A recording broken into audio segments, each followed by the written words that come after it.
Então, para quem está chegando agora, nós estamos aqui acompanhando ao vivo a leitura do relatório do senador Luiz Henrique na reunião conjunta da Comissão de Ciência e Tecnologia e da Comissão de Agricultura e Reforma Agrária do Senado Federal. É importante destacar que a maior parte das emendas que veio da Comissão de Ciência e Tecnologia, que visavam trazer ao Código Florestal questões efetivamente de proteção de florestas, resguardar a manutenção da obrigação da recomposição das florestas nas áreas que foram indevidamente desmatadas, foram rejeitadas pelo senador Luiz Henrique e foram acatadas a maior parte daquelas emendas que vieram da Comissão de Agricultura e que visavam dar uma pitada a mais de transformar o Código Florestal num código agrícola. Então, algumas coisas, por exemplo, como a frase que falava do uso nocivo da propriedade e que o senador alega que o uso nocivo era uma frase, uma expressão muito subjetiva, então que eles vão usar o uso anormal, que é o que consta no Código Civil. Acontece que um uso anormal pode não necessariamente ser nocivo, e o uso nocivo ao meio ambiente é um elemento que a gente reconhece muito bem do ponto de vista ambiental. Então são pequenas modificações que são apresentadas como se fossem apenas modificações na linguagem, mas que trazem mudanças de conteúdo efetivo. E esse jogo político que se instituiu aqui, do qual o Mário Mantovani estava falando, no qual os ruralistas da Câmara, que aprovaram o relatório do deputado Aldo Rebelo, agora manifestam uma inconformidade com o fato de que o senador Luiz Henrique está acatando algumas emendas, sinalizando uma pretensa intenção de rejeitar essas mudanças na Câmara. O que a gente não sabe que não é verdade, porque na própria Câmara o resultado final foi um resultado de um texto mal elaborado legislativamente e que poderia levar a muitos questionamentos. Então, o que se está fazendo aqui nas mãos do senador Luiz Henrique é aprimorar as mudanças que ferem a legislação florestal e que ferem o princípio da precaução e a necessidade da manutenção da saúde dos nossos ecossistemas, para transformar a lei numa lei mais aplicável do ponto de vista do setor rural, com mais benefícios ao setor agrícola e menos proteção às florestas. Nós vamos chamar aqui o André Lima e o Raul Vale, que são os advogados que estão nos ajudando nessa análise, nessa questão de conteúdo, e que podem, então, dar mais detalhes a vocês. Depois dessa votação nessa comissão, que tudo indica vai ser uma votação que vai acontecer hoje, já existe um acordo para que não haja pedido de vistas e que, portanto, não se adie a votação. Depois dessa votação, o relatório vai à Comissão de Meio Ambiente, onde terá a relatoria do senador Jorge Viana e que tem a probabilidade de ser votado no dia 22 de novembro aqui no Senado. André, bom dia. O que você achou da leitura do relatório e do clima que está ali dentro da sala para essa votação? Eu acho que não teve, por enquanto, não teve nenhuma novidade em relação ao que a gente já examinou na semana retrasada. Quer dizer, o relatório apresentado é o mesmo, continua com as mesmas ambiguidades, ainda tem na sua essência a anistia aos desmatamentos até 2008 como pilar, né, e o grande problema do relatório. E agora, nesse exato momento, estão sendo feitos destaques. Tudo indica que o governo não quer apoiar nenhuma emenda, pelas conversas que a gente fez aqui, mas ainda há muita desinformação, né? Então nós estamos esperando para ver o que vem a ser aprovado em termos de emendas. Os senadores estão apresentando alguns destaques para melhorar o projeto, outros para torná-lo ainda mais flexível.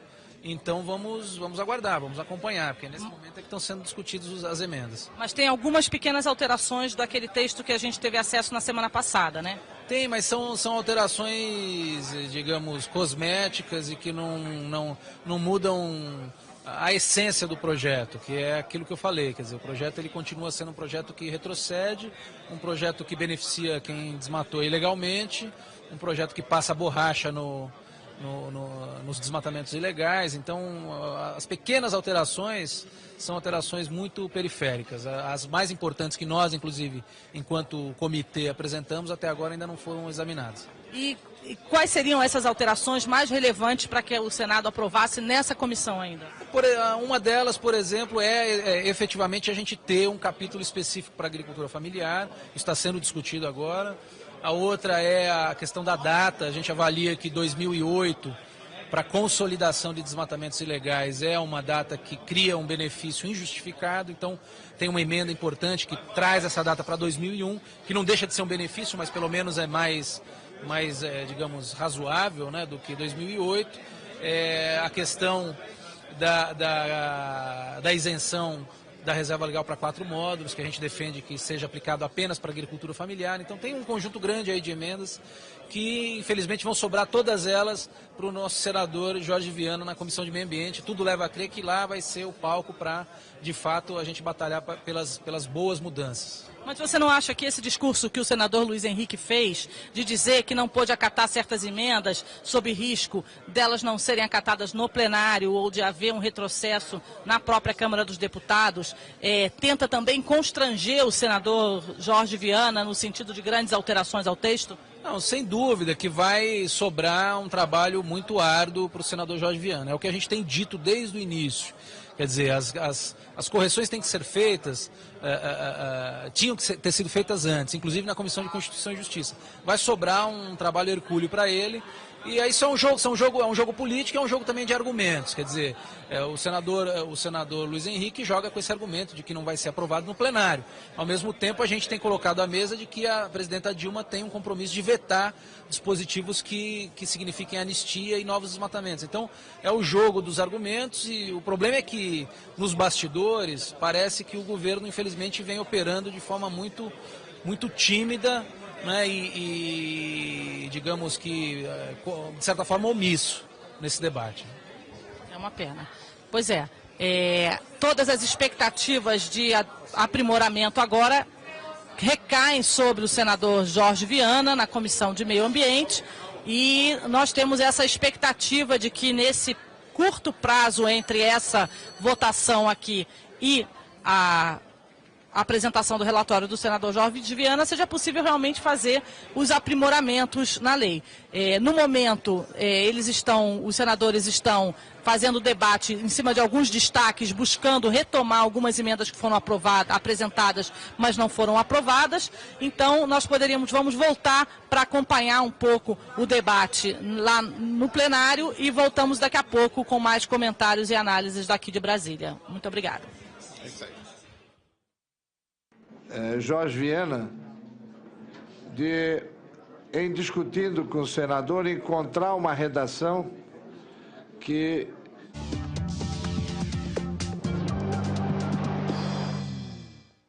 São 10h21. Você estava assistindo à reunião conjunta das comissões de Ciência e Tecnologia e de Agricultura e Reforma Agrária. Em pauta, um único item, a reforma do Código Florestal. Continue acompanhando essa reunião e outras que estão acontecendo agora no nosso site www.senado.gov.br/TV e também através da TV Senado Digital em Brasília, transmitida em caráter experimental. Quem conversou... Olá. Olá, voltamos aqui com a Vigília pelo Código. A gente está acompanhando a votação das duas comissões do Senado. Eu estou aqui com a Andréa Viale, que é jornalista também, cobre meio ambiente. A gente vai comentar um pouco sobre como que está essa votação, quais são as expectativas, se as emendas necessárias vão ser votadas. Eles agora estão lendo os destaques. E, André, a gente estava comentando agora há pouco, houve pouca mudança no relatório, não é mesmo? Isso, houve pouca mudança. A Comissão de Ciência e Tecnologia apresentou cerca de 43 emendas, mas elas não foram acatadas. O que apareceu foi, o que o relator Luiz Henrique leu, de fato, foi uma emenda que ela consolida a questão da ocupação nos mangues. Na verdade, o texto anterior do Aldo Rebelo, né, que passou na Câmara, ele tirava completamente a proteção a mangues, restingas, essas áreas costeiras. Essa nova versão, ela até aumenta comparativamente um pouco a proteção, só que ela consolida onde já está ocupado, até 2008. O que também é temeroso do ponto de vista da proteção ambiental nessas áreas, que são as áreas muito sensíveis. Os mangues são os berçários da maior parte das espécies de peixes, crustáceos. Então esse ponto ele foi modificado, mas ele ainda não é tão bom do ponto de vista da proteção, de se manter a proteção.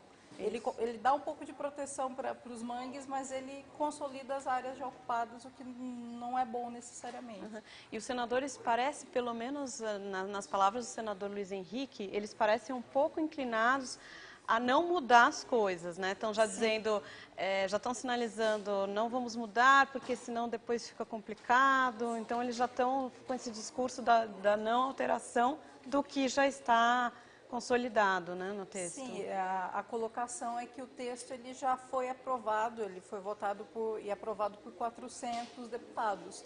Só que eu me lembro bem, acompanhei bem de perto a votação na Câmara, foi uma coisa completamente atropelada, na calada da noite, houve discussões homéricas ali no ambiente da Câmara que não tinham a ver com o Código Florestal. Você notava uma clara e nítida desinformação dos deputados. Você via discursos que o deputado em questão confundia crédito de carbono com qualquer outra coisa. Então você vê que os deputados votaram um texto que eles não leram, em absoluto. Né? Então é complicado dizer que esse texto, né, que está no Senado, ele teve enfim, ele foi endossado por 400 deputados. 400 deputados que não necessariamente leram o texto, né? E parece que o Senado está indo pelo mesmo caminho. Exatamente. E outra questão que eles também mencionaram hoje, também foi mencionada pela Adriana Ramos lá em Brasília, a questão da anistia, né? Que você chegou a tocar nesse ponto, que é um dos pontos mais frágeis e ainda não foi resolvido isso no texto, né? Que é a anistia para quem desmatou até 2008. O que você acha aí que vai ser decidido, André? Olha, o relatório dá todas as provas de que essa questão, que a essência desse relatório que está no Senado, ele mantém a anistia para quem desmatou até 2008. Ao que tudo indica, esse texto, esse ponto, ele não vai ser alterado, né? Pelo menos nessas duas comissões. O que é temeroso, porque esse é um ponto que a presidente Dilma já afirmou que vetaria. Né? Caso esse ponto da anistia passe, a presidente já afirmou que vetaria esse ponto, vetaria, né, o Código Florestal que trouxesse essa anistia, mesmo porque ela entende que isso é temeroso para o Brasil.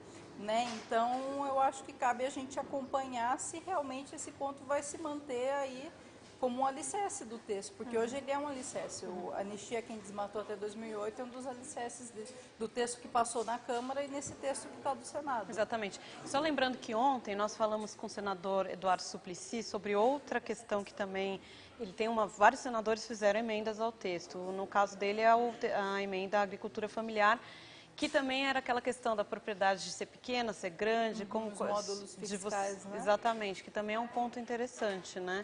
Porque falou-se muito dos módulos e as pessoas ficaram meio sem entender essa linguagem, mas basicamente não foi resolvido ainda o que vai ficar no texto final.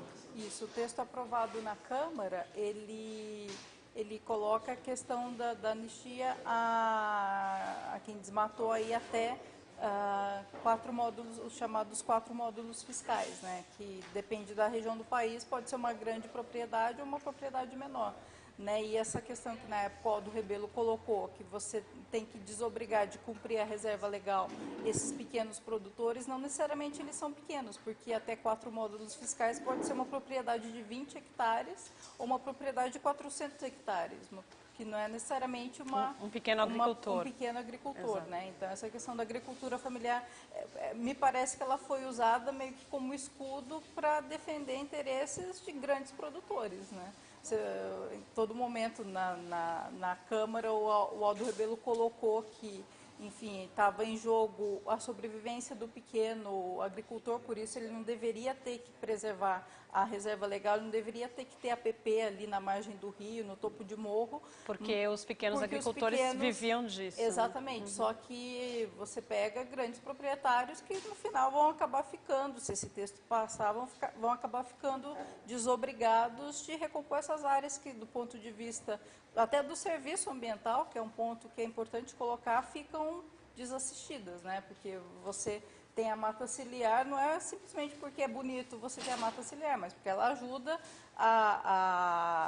a recompor ali o manancial, ela ajuda a segurar a vegetação, produzir água, que é benefício da própria agricultura, né? Como é que você pressupõe que você vai produzir alimento, o que quer que seja, sem água, né? Então, essa questão do serviço ambiental que a natureza presta e que o Código Florestal até então vinha resguardando, isso fica perdido.